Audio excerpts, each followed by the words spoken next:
The history of Perotin.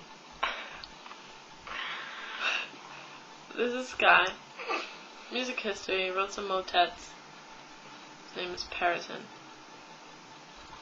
Some dumb girl who just ODs on her Spanishness decides to raise her hand, and as this guy's name is the answer, she says, Perotin? Although his name is Perotin. So that was funny.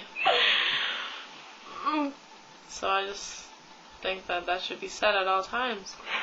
And then I just decided to use Perotina when referring to females and Perotino for guys. And so at Chuck E. Cheese, which is my place of employment, what you have to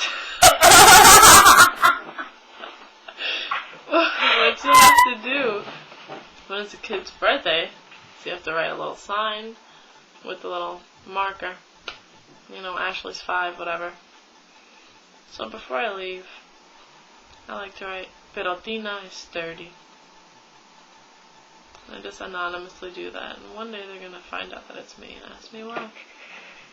Perotin.